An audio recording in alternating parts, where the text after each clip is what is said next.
Toan had never been the type to act impulsively.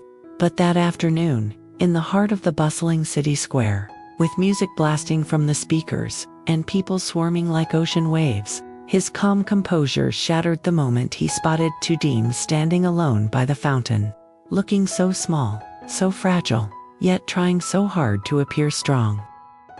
She was wearing the same faded dress she had worn since the day she fled from her painful past, her hands nervously clutching the strap of her old fabric bag.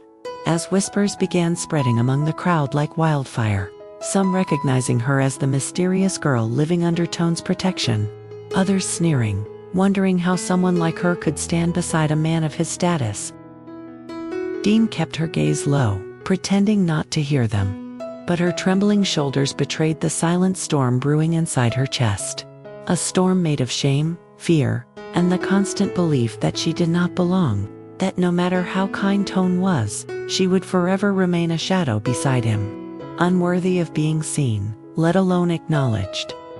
Toan watched all of this from just a few steps away, and something inside him twisted painfully, a mix of anger and helplessness, because he had promised to protect her, yet right now she looked utterly alone, as if the world was once again trying to swallow her whole, testing whether she would break or keep enduring in silence.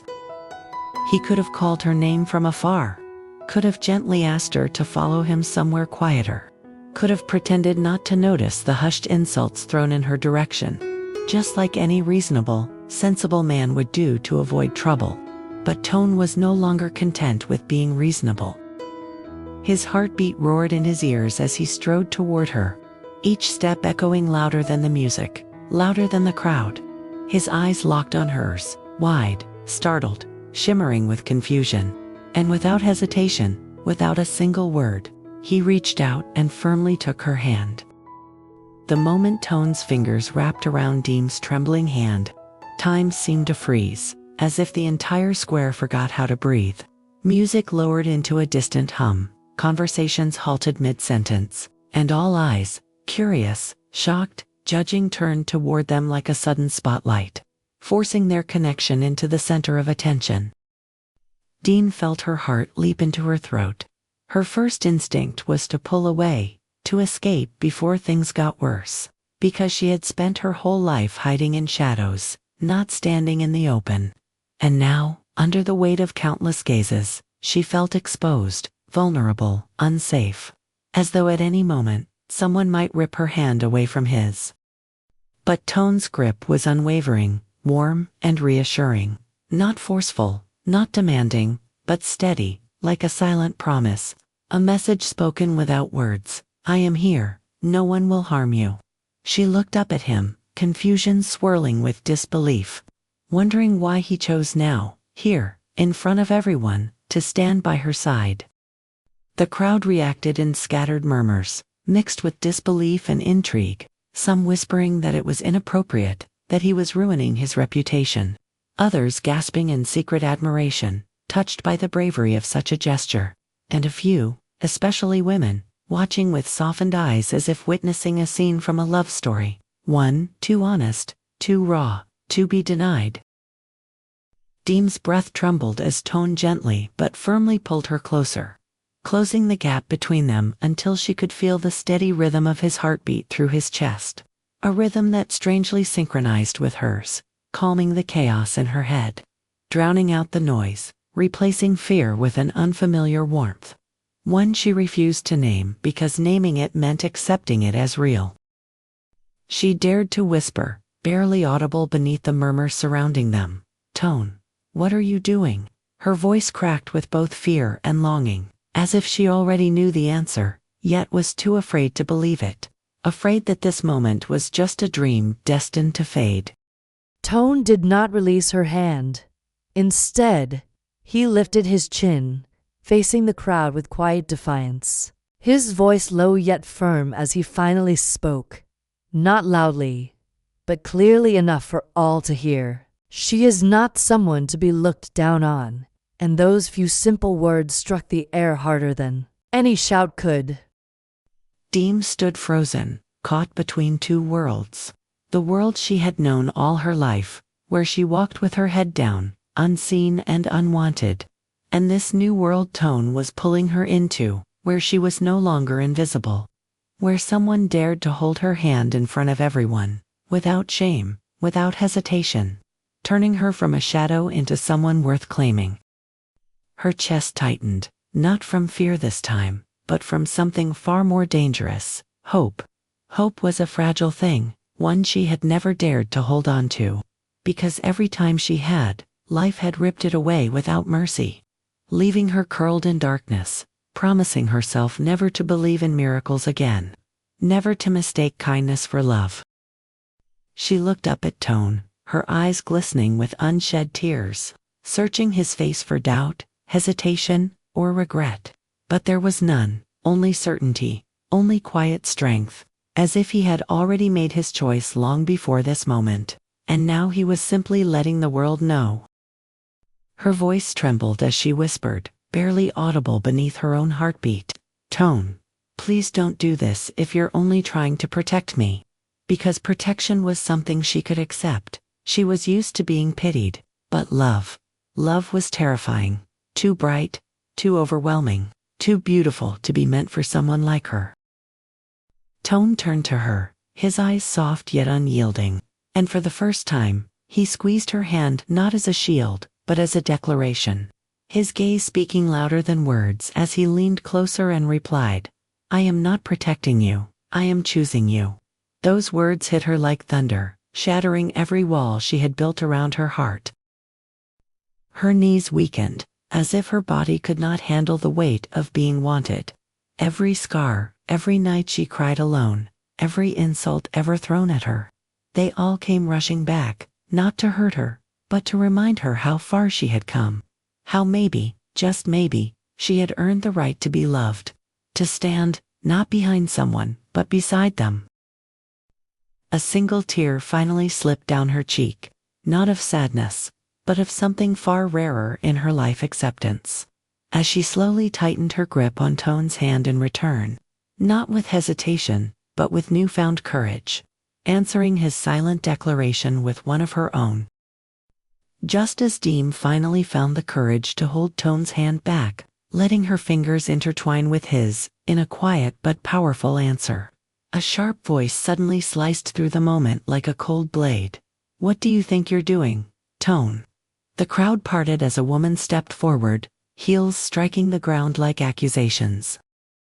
She was elegant, confident, the kind of woman who belonged in this world of status and power.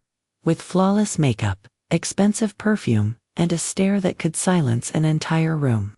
Her name was Min, one of Toan's business associates, rumored by many to be his future fiancé, a rumor she had never denied, because to her, it was not a rumor, it was an expectation. One she believed no one, especially someone like Diem, had the right to challenge.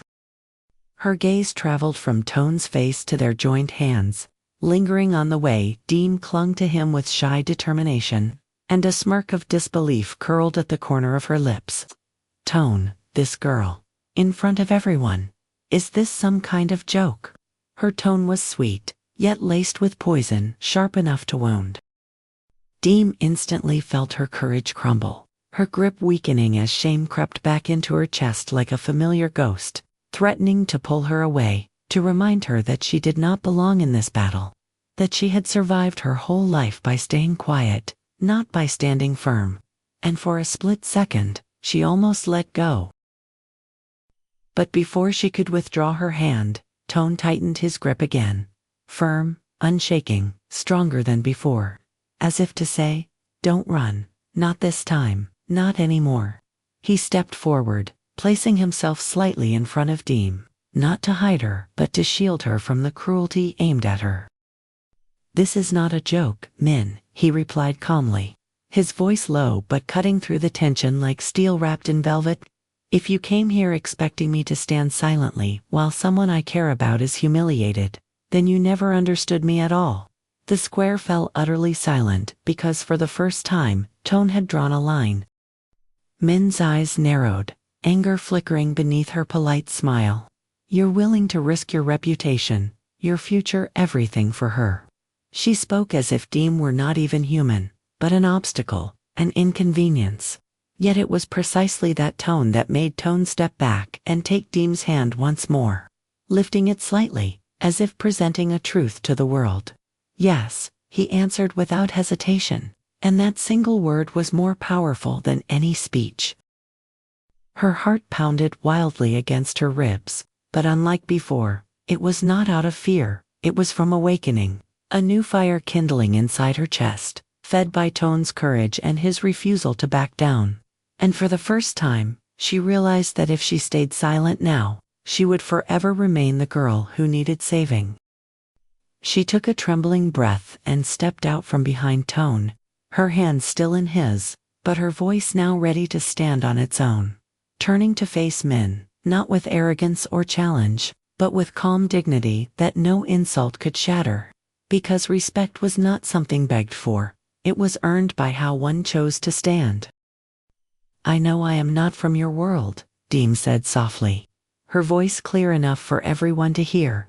"I have no title, no wealth, no background worth boasting about," she admitted without shame, owning every scar, every hardship. "But I am not ashamed of who I am. And I will not apologize for being by his side."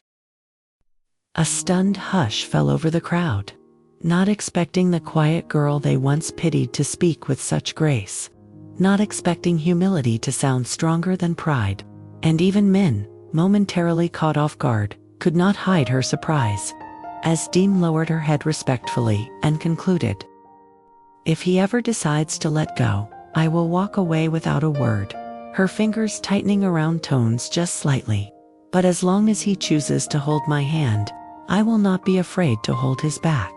And with that, she lifted her chin, not in arrogance, but in acceptance. Acceptance that she was no longer the girl who ran, but the woman who stood. Toan looked at her with something deeper than admiration, pride in her courage, pride in her growth, pride in the fact that she had not waited for him to speak for her. And without a single moment of hesitation, he turned to the crowd and declared, "You heard her. This is not just my decision anymore. It's ours." And the square, once filled with judgment, erupted into quiet applause. Sometimes, love does not begin with grand promises or perfect circumstances. It begins with one simple act of courage, like reaching out a hand in front of the world. Not to claim ownership, but to offer protection, respect, and acceptance. Toan's gesture was not just romance. It was a declaration that true love is not something to hide behind closed doors. It is something to stand for, even when others question, judge, or disapprove. And Diem's response was even more powerful. She did not remain the girl who waited for someone else to defend her. She chose to speak, to claim her own worth with grace, not aggression. Because real strength is not in shouting louder than others, but in standing firm when the world expects you to fall. Their story teaches us this. Love is not only about finding someone who holds your hand. It is about becoming someone who dares to hold back. We all deserve to be seen. We all deserve to be chosen, not for our status, wealth, or appearance, but for our heart, resilience, and authenticity. And when love is rooted in mutual respect, no crowd, no rumor, no judgment can tear it apart.